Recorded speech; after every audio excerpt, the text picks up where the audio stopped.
Communicate to music. I just started communicate with music to my kids. They don't listen to me talking anymore. I just use their songs and get my point across. You know, seriously, you should try it. It's awesome. They do listen. We're at the mall the other day. They're just begging me for an iPhone for an hour.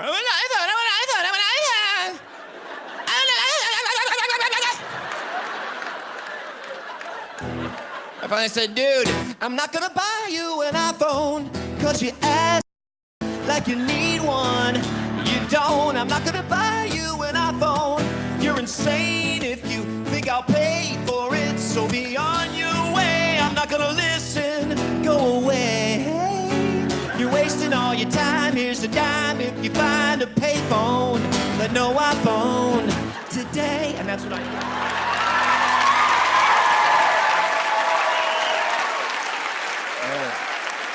I don't know if you've ever seen that guy live and in concert, but he is a hoot. He is hilarious. I've seen good little old Baptist ladies fall out of their chair laughing at what he has to say. Kids are not easy to communicate with. Can I just tell you that? You know, see, I was a youth pastor for 16 years. 16 years. And I used to think, I don't know, am I doing something wrong, Jason? Move closer to my head. It's on my head. There we go. There we go. That works. All right, so I've been a youth pastor for 16 years, and just in case some of you are going, I don't know you, I'm Michael Pigg.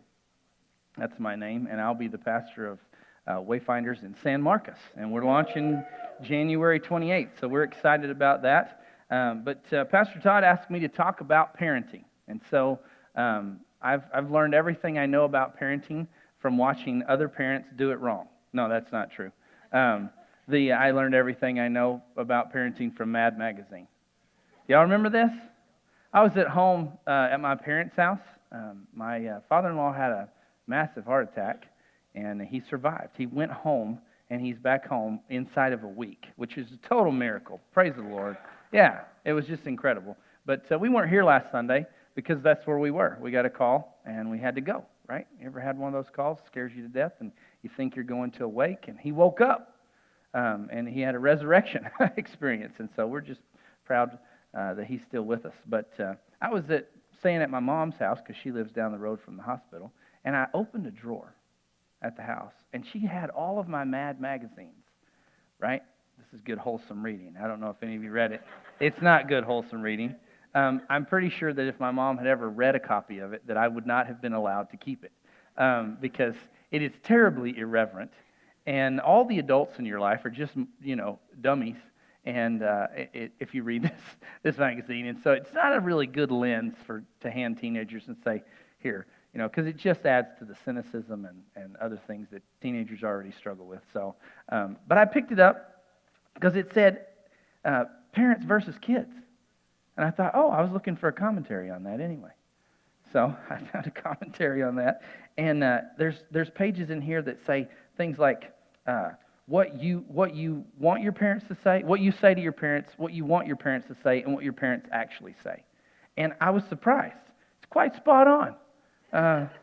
Felt a lot like what my parents said to me, and there's like pages of this, what my parents say, what I say, what I want my parents to say, and what they actually say. I think it's interesting that culturally we understand this conversation, don't we?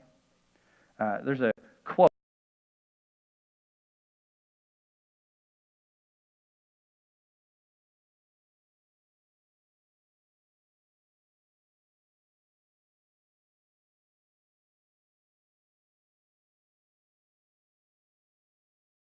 Boss or to somebody that you don't want to look bad in front of, right?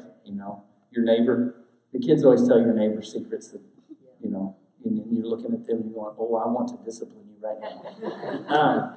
And totally misuse the word discipline, right? Because we really want to just beat them. I have 3 kids. I have an 11-year-old. I have a 14-year-old.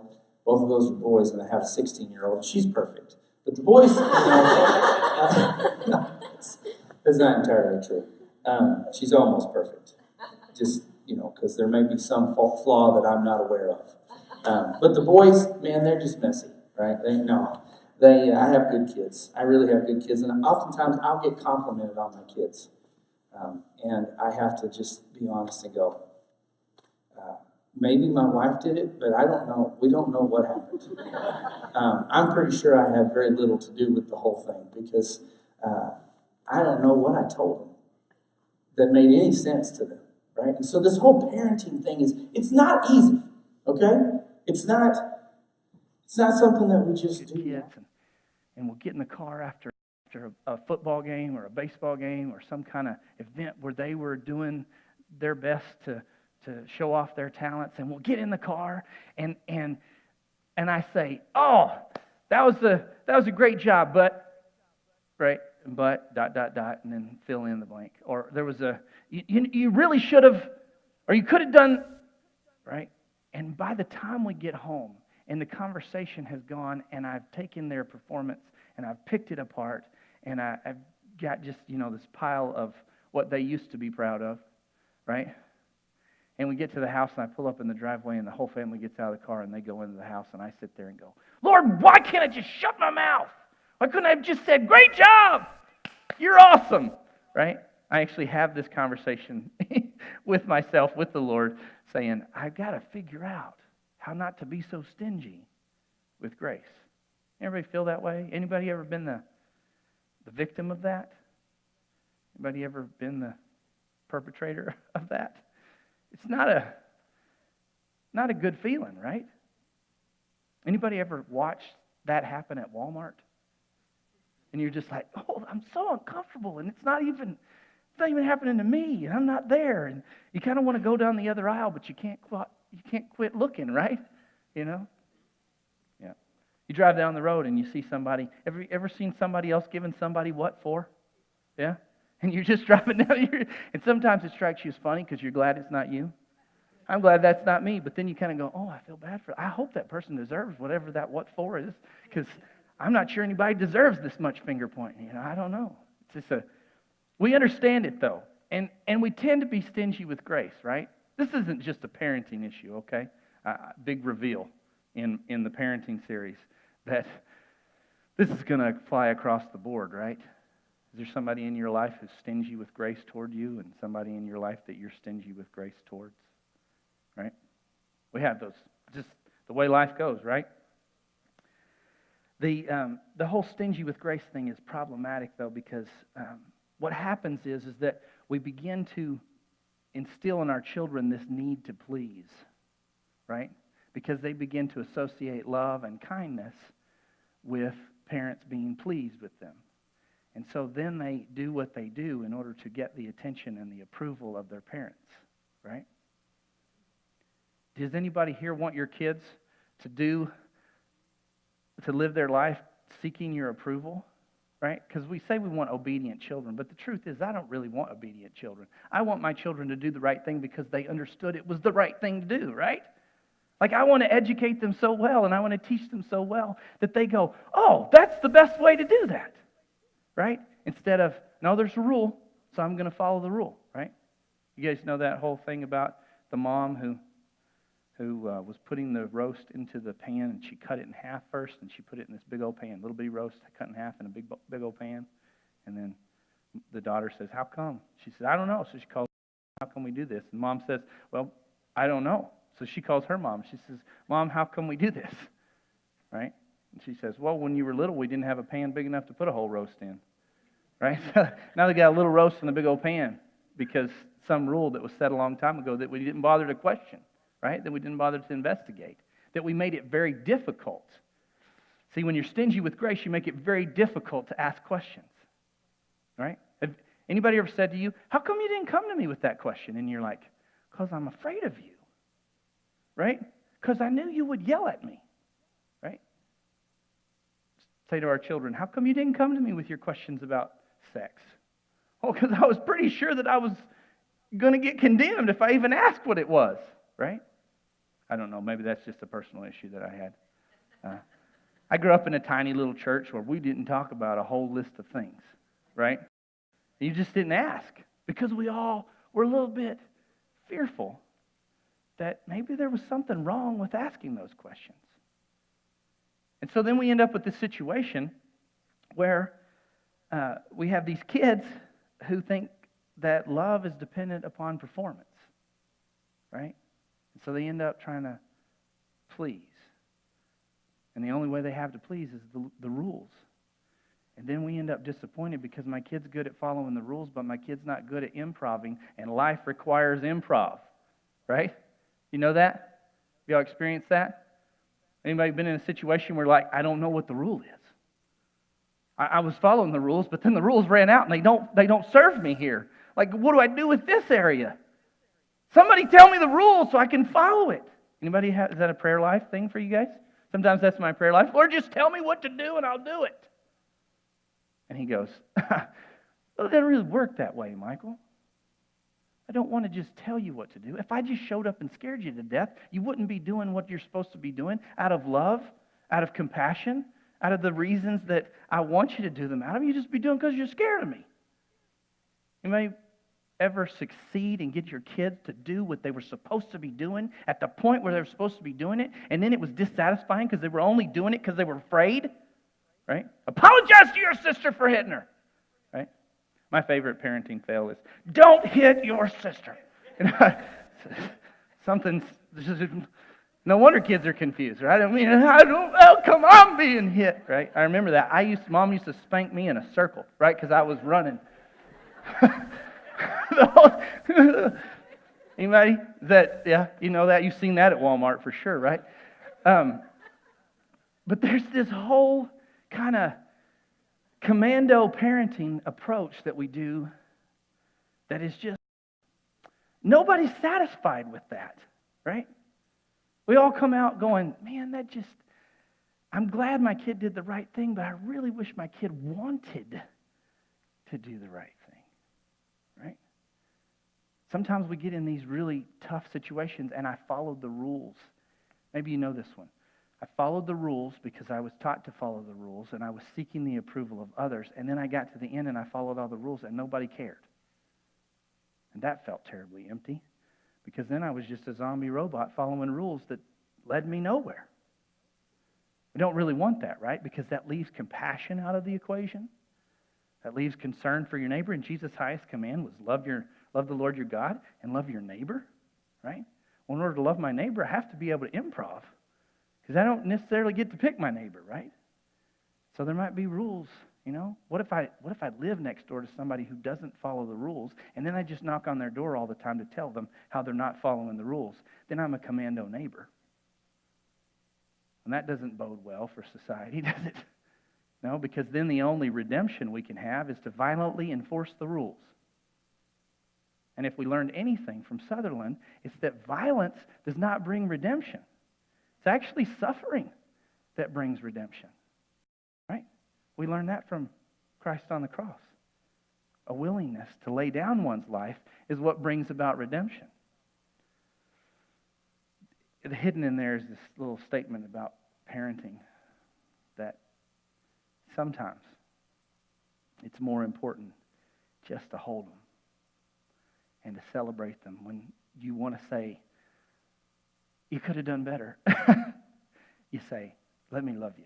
Great job, right? And wait for the teaching when it's a teaching time, right? Celebrate when it's time to celebrate. Love when it's time to love. Hold them up, and then, right? Ephesians is this crazy letter that Paul wrote. You ever read anything in Ephesians? Anybody have anything in Ephesians memorized? No, it's tidbits, like here and there, and we pick and pull, and it's one of these broken up passages of Scripture. Anybody ever read a letter that way? Gordy, if you got a letter from somebody that you loved and you hadn't seen in a long time, would you read one line and then just sit on that for a while? You probably read the whole thing in one setting, right? Well, that's what we do to Paul's letters. We break them up and we kind of, we don't get the whole meaning because we just take one little piece. So I'm going to read this to you out of context, and then I'm going to do my best to put it in context for us, okay? Is that fair enough? All right, here we go. Ephesians chapter 6, verse 1 through 4. Children, obey your parents because you belong to the Lord. Honor your father and mother. This is the first commandment with a promise. If you honor your father and mother, things will go well for you, and you will have a long life on earth. Fathers, do not provoke your children to anger by the way you treat them. Rather, bring them up with the discipline and instruction that comes from the Lord. Right? This is a wonderful verse. It's in the context of a letter that starts out, hey, we're all saved by grace. Right? He gets to say to fathers, hey, don't exasperate. One translation says exasperate. That seems a good word for me. My father was rather exasperating sometimes. He was here this week, and both of us ended up exasperated a couple of times. I think we do it to ourselves because we know there's certain conversations we just ought to stay away from, but we just can't help it. Anybody? You know what I'm talking about? Yeah. I hope that when he drives home, he says to himself, why couldn't I have just been quiet and told him he's a good boy? Same way that I do with my son. But fathers, do not provoke your children to anger by the way you treat them. There's a lot going on here. Let's go back to the first half of that verse, though, and let's start with children, obey your parents because you belong to the Lord. Honor your father and mother. This is in Exodus. This is one of the commandments, right? Honor your father and mother. And it says this is the one that comes with a promise. I'm not exactly sure why you get to have a long life if you honor your mother and father. I don't know if that's a miraculous kind of thing, like God says, ooh, you were good to your mom, so you're going to live long. I don't know if that's true. That may be true. I like to think it's more like this. See, I think that we did a disservice to ourselves with some of the ways that we view Social Security. Have you ever thought about this? This is just weird. This is just a weird vantage point, a take on it. It's not my whole commentary on Social Security, but think about it. Social Security, the society around you will take care of you when you're old so that your children don't have to. Now you don't have to be good to your kids. Right? Used to, the only hope you had of living a long life was that your kids would take care of you in your old age. Well, if the society around you and insurance and retirement and all these things take care of you and Social Security takes care of you, if all that takes care of you, then your kids don't have to. Right? So set yourself up well, and then you don't have to even be good to your kids because they can just run off. I'm sorry, that's a very cynical view of things. But sometimes that's kind of, I look around and I think that's the cue that we took, right? When I think about the way parenting has gone downhill, I think, why is it? And I wonder, I don't know that it's such a miraculous thing, is that I'll be good to my kids because I have no chance. I'll never make enough money and pay enough into Social Security to ever, at this point in my life, I'll never, and my retirement is pretty slim because we spend it. We spend it as we get it, how you guys are doing. But I got to be good to my kids because the only chance I've got is that Maggie marries rich. Oh, no. Is that Maggie, gets a good job and takes care of me when I'm old.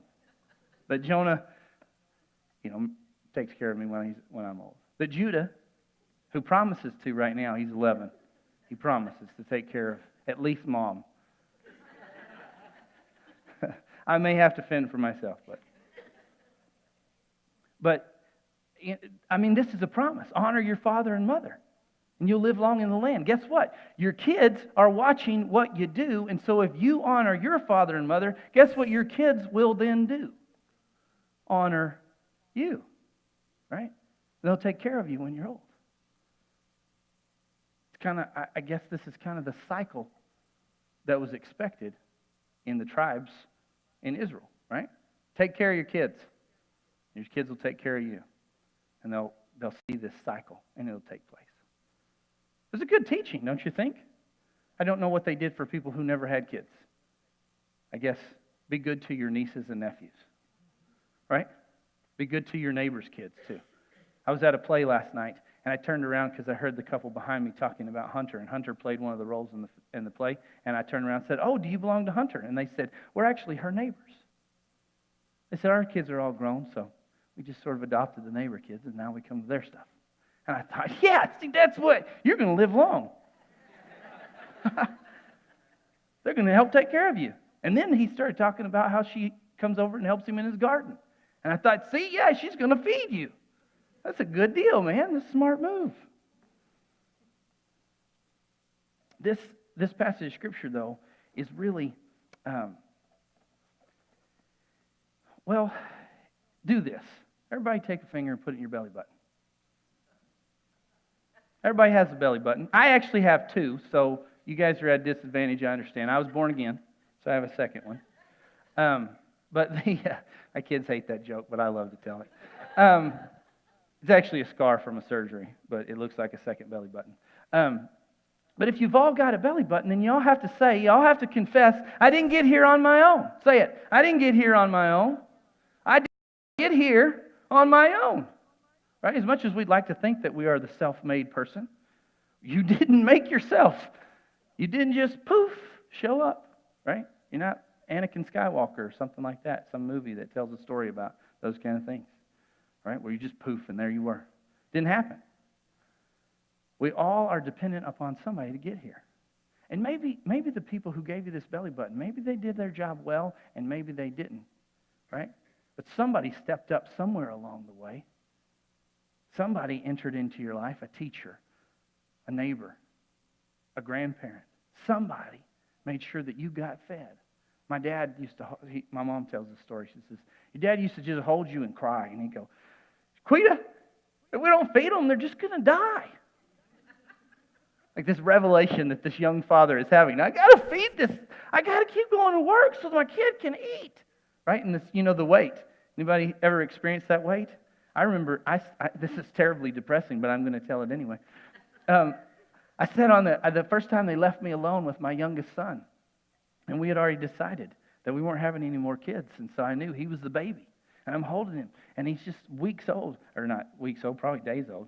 And I'd be sad if they wouldn't leave me alone with him for weeks, So even if it was weeks, it's days now. So I'm changing the story. But I remember sitting on the couch, and I was just holding him. And I said, buddy, you better marry well and make good friends. Because we're going to leave you alone. You're going to outlive us. Right? And I just remember, I was just crying all over myself. And I was like, it's my baby. And he's not going to be all alone in the world, So, and then the weight fell on me to teach him how to make good friends. How to be a good friend and how to marry well, right? The other day, my son, my 14-year-old said, Dad, have you ever noticed that a pretty girl, if she doesn't act right, just isn't as pretty? Who are you and how did you get what? That was wisdom. Where'd it come from? I just remember, I was so proud of that comment. I thought, yes, son. Yes, I have. I've noticed that. And then you have to debate within yourself, how far do we take this conversation? How far can I get down a good road, And then, you think, well, maybe I should just be quiet and see if he'll say something else. We're driving, so I can't stare at him, but I'm thinking, I want to stare at him right now. I kind of want to hug him, but those parenting moments, like most of the time, I'm just trying to figure out how not to say something stupid to discourage them. Anybody ever feel that? And then as soon as I say the dumb thing, I think, oh, dummy, right? I'm just sharing that so that if other people need that catharsis, you can share that with me, because, we don't say these things out loud in public enough, do we? Most of the time, we don't have parents. I try to have parenting conversations with other parents, and they're like, yeah, we don't talk about those things in my house. And I'm thinking, well, you deal with them, right? And so we're very shy about how to deal with all those things, because nobody wants to be told how to parent. Nobody wants to. I don't really want any help because that would suggest that I'm a bad parent, right? You get all these frustrating things. And so fathers end up frustrating their kids because they're not because they're worried about their kid, but because they're worried about the people who are looking at their kids. Remember we talked about judgment a few weeks back, and judgment plays into this. Oftentimes I discipline my children so that other people won't judge me for not disciplining my children. Not because I really care what my kids are up to in that moment, but because I'm pretty sure that they're irritating somebody else. Right? You've been in the restaurant, you're like, sit down and shut up. Everybody in here is looking at us right now. So you're parenting out of humiliation and embarrassment rather than love for your kid, right? You know this. And so it's really easy to jump down their throat and be very stingy when really they've never learned the lesson that you're teaching them right there. Right? How come you don't know this? If they were bold enough to be honest, they'd say, because nobody ever told me. And then, get slapped. Don't you talk to me that way, right? That's just how it goes. But the truth of the matter is that if we read this passage of Scripture and we read it in its larger context, the entire book of Ephesians is about things like, hey, don't get so frustrated with one another. Make room for other people's shortcomings. Paul talks about that extensively in chapter 4 of Ephesians. Read Ephesians in its entirety, and all of a sudden it's this how to be in a gracious, loving community together and not frustrate one another. How to be in a family. How to care for one another. How to parent. How to, right? And so he's just these little tidbits here at the end get quoted all the time. Fathers, don't frustrate your children. But if you read the whole book, he's talking about make room for other people's shortcomings. He's telling us that this is not just about parenting. This is about life together in community. I think what he's really telling us is, because he starts out the book, the letter, telling us that you were saved by grace. Anybody in this room saved by something other than grace? Anybody so good at being just righteous and good all the time that you don't need salvation through grace? I had my hand up. I should not. Because Paul says he was the chief of sinners and he's writing this letter. Being stingy with grace is dangerous because God was not stingy with grace on our account. Amen? He has not started being stingy with grace on our account. Amen?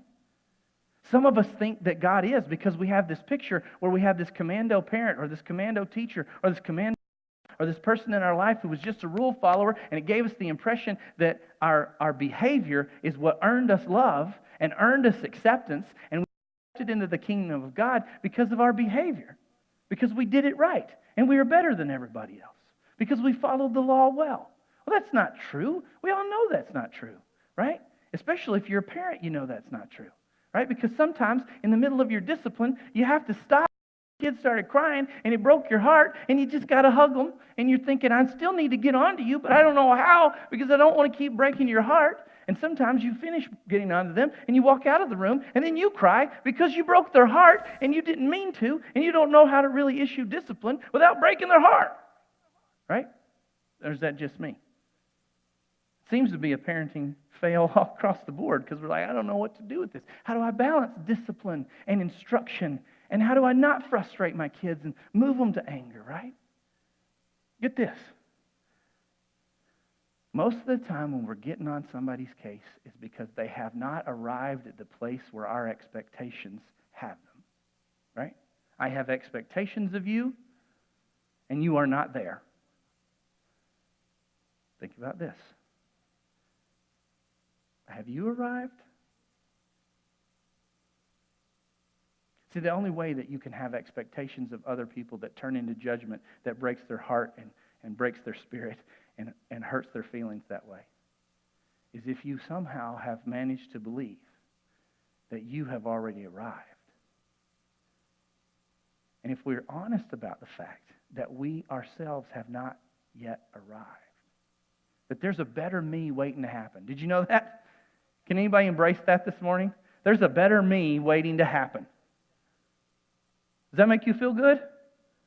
Right? So when we discipline our children, what if we discipline them with, there's a better you waiting to happen? Right? I'm not saying what I'm saying because I'm frustrated with you. I'm not saying what I'm saying because I don't like you. I'm saying what I'm saying because I believe that it's my job to instruct you toward a better you that's waiting to happen. Right? And then all of a sudden, instead of yelling, what's wrong with you? Why are you doing that? We're saying, you probably don't know better than this, do you? Right? Because people are exactly where we led them to be. Right, Tom? People are always right where we lead them to be.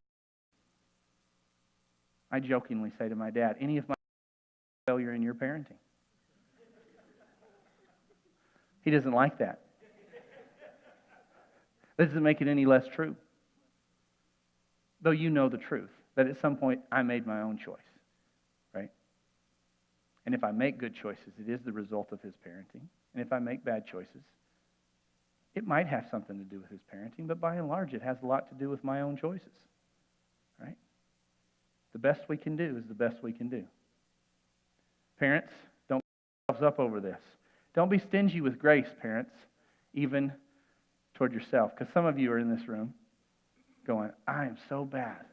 I am so bad at this. Let yourself off the hook. Believe that God's grace is sufficient. It was sufficient to save you. Why wouldn't it be sufficient to save your parents? Your children. This morning I want to encourage you with a prayer that I pray. Create in me a clean, clean heart. Create in me a work of art. Create in me a miracle, something real and something beautiful. I love that song because it's this confession that I'm not there yet. I want to be more than I am, Lord. And it's only by your grace that I'll get there, right? And then if we see our responsibility as parents, maybe not parents, maybe as mentors, maybe as coworkers and friends and neighbors and aunts and uncles. This applies across the board to all kinds of relationships. More grace is needed if people are to grow. You don't make disciples by yelling and screaming at people. You make disciples by loving them into the place that they're supposed to be. You say to them, I see in you. 4 letters. I see in you. And then you tell them what you see in them. And then you help them walk towards the fruit of that. You help them walk towards the manifestation of that. Discipline and instruction. You hold them accountable, right? I hold my kids accountable. You said you wanted to be better. I want to help you be better. If you listen to me, I'll teach you how. Well, Dad, how do you know? Well, because I've got this person over here in my life who's doing the same thing for me. This is really about discipleship, right? This is really about submitting ourselves to those who would speak into our lives so that when we turn to our kids, we don't pretend like we're already arrived, but we understand that somebody's speaking into my life and it's my job to speak into theirs. And guess what? Then as parents, there's freedom. Because guess what? If I don't have answers, then now I'm free to reach out to somebody else who might have more grace on this issue than I have and invite them into my child's life to teach them things that I don't know how to teach them. Do you feel the grace just pouring out right there? It's not all on you. We could do this together. A community of faith that pours not just into our own children, but into the lives of the children around us. Not just into my own life, but into the lives of the parents who are trying to do this alongside us. I don't know how to do that. Well, I don't know how to do that, but I know how to do that. Well, I help you. You help me? Yes. Right? And then the grace just begins to flow. And then instead of being frustrated with the things I don't know how to teach my kids and feeling judged by the world that wants me to teach my kid, then I'm not moving toward my kid in judgment. I'm moving toward my kid in... And I've got partners. Come help me. I think this is what Paul is moving towards if you read it in the context of the whole letter. Let's be a community of faith. Fathers, don't frustrate your children. Children, obey your parents. None of us have arrived. We're all in need of some help and some instruction. You know what I love about that little prayer that I sang just a second ago? Is that there's a chorus to it that says, because you're not finished with me yet. You're not finished with me yet. By your power I can change. I can change. Because you're not finished with me yet. Amen?